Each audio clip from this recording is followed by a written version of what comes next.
جب جھوٹے سچے مکس ہو جائیں اکٹھے ہو جائیں پہچان نہ ہو رہی ہو یا رسول اللہ کا نعرہ لگاؤ قلید الگ ہو جائیں گے پاک الگ ہو جائیں گے جب حق اور باطل جمع ہو جائیں ایک طرف بھی کلمہ پڑھنے والے ادھر بھی کلمہ پڑھنے والے یہ تاریخیں پڑھ کے دیکھ لو ابن کثیر نے بھی لکھا ابن یسیر نے بھی لکھا فرق کرنا ہو کہ کلمہ پڑھ کے منافقت کون کرتا ہے کلمہ پڑھ کے مصطفیٰ کا سچا عاشق کون ہے یہ ہمیں صحابہ نے بتایا جنگ یمامہ ہو رہی تھی ادھر سے مسیلمہ کذاب والے آئے ادھر سے محمد الرسول اللہ والے گئے اصل میں یا رسول اللہ کا منکر دراصل یہ حضور کی ختم نبوت کا منکر ہے اور ختم نبوت کے منکروں کے تانے بانے آخر جا کے ادھر ہی ملتے ہیں اسی لیے یا رسول اللہ کہنے سے چڑھتے ہیں آؤ اگر ختم نبوت کے صحیح معنوں میں ماننے والے ہو تو وہاں جا کے نکھیڑا ہو جاتا ہے یا رسول اللہ کا نعرہ وہی لگاتا ہے جو مصطفیٰ کی ختم نبوت کا بھی قائل ہوتا ہے زندہ باد زندہ باد ختم نبوت زندہ باد میں بتاتا ہوں جنگ یمامہ ہو رہی ہے ادھر سے آئے مسیلمہ کذاب والے جس نے جھوٹی نبوت کا دعویٰ کیا تھا ادھر تھے محمد رسول اللہ والے ادھر سامنے لڑائی ہوئی نا تو اس وقت جنگی رجس پڑے جاتے تھے اور لوگوں کو جوش دلانے کے لیے آج تو ہوتا ہے نا ترانے پڑے جاتے ہیں اس وقت اللہ کی کبریائی بیان کی جاتی تھی جو ہے اللہ کی کبریائی بیان کی جاتی تھی صحابہ کہتے ہیں ادھر سے ہم نے نعرہ لگایا نعرہ تکبیر اللہ اکبر کا نعرہ ادھر سے ابھی اللہ اکبر کا نعرہ لگ گیا صحابہ فرماتے ہیں ہم پریشان ہو گئے وہ بھی اللہ اکبر کہتے ہیں ہم بھی اللہ اکبر کہتے ہیں میں آگے جب وضاحت کروں گا تو لطف آئے گا آپ کو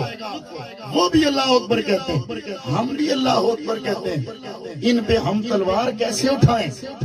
اللہ کا نام لے رہے ہیں حضرت خالد بن ولید فرماتے ہیں کہ میں نے دیکھا کہ ہمارا لشکر تو ماند پڑ رہا ہے کیوں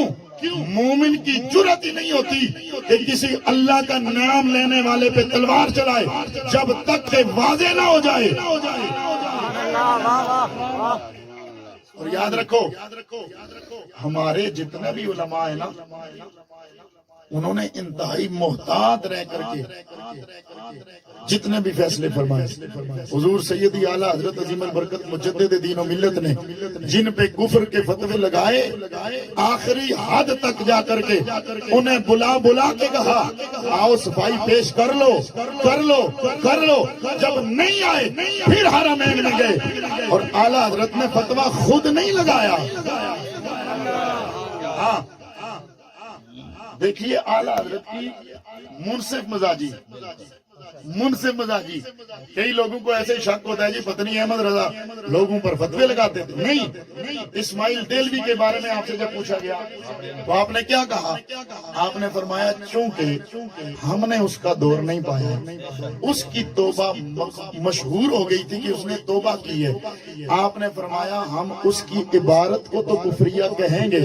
لیکن اس کے بارے میں سکوت کریں گے کیوں اس لیے کہ ہم نے سنا ہے کہ توبہ کی ہے شاید توبہ کر لی ہو میں بتانا یہ چاہتا ہوں ہمارے علماء اتنے محتاط ہیں اگر ذرہ برابر بھی کسی میں ایمان دار کسی کو رکھنے کے لیے ایک سوئی کے ناکے کے برابر بھی گنجائش ملتی ہو تو ہم کہتے ہیں اسے کافر نہیں بنانا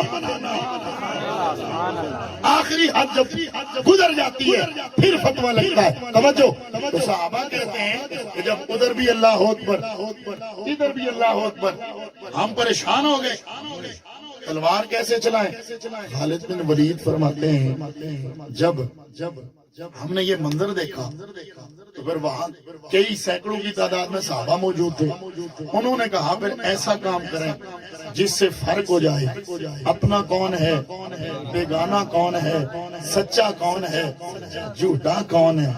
تو آپ نے کیا کیا فرمایا ہم نے اپنے جو مسلمان تھے نا انہیں کہا تم نعرہ لگاؤ یا رسول اللہ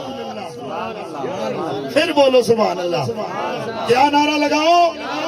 کیا نعرہ لگاؤ؟ پھر بولو کیا نعرہ لگاؤ؟ یا رسول اللہ. فرماتے ہیں جب یا رسول اللہ کا نعرہ لگا مسلمان کہتے ہیں ہمارے دلوں میں اور ہمارے جسموں میں گویا ایک بجلی تڑپ آئی. ہمیں پتہ چل گیا جب جھوٹے سچے مکس ہو جائیں اکٹھے ہو جائیں پہچان نہ ہو رہی ہو یا رسول اللہ کا نعرہ لگاؤ پلید الگ ہو جائیں گے پاک الگ ہو جائیں گے.